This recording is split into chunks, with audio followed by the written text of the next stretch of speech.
Hi, my name is Madman. Welcome to my channel. I wish you a good watch. Do not forget to admire the video and subscribe to my channel. Assembly language. Definition: what does assembly language mean?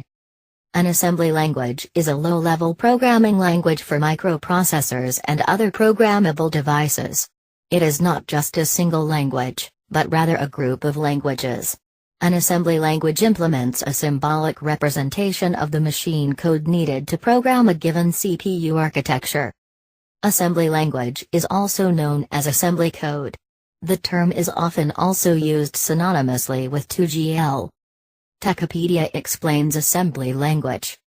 An assembly language is the most basic programming language available for any processor. With assembly language, a programmer works only with operations that are implemented directly on the physical CPU. Assembly languages generally lack high-level conveniences such as variables and functions, and they are not portable between various families of processors.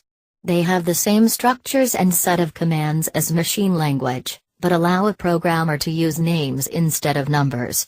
This language is still useful for programmers when speed is necessary or when they need to carry out an operation that is not possible in high-level languages.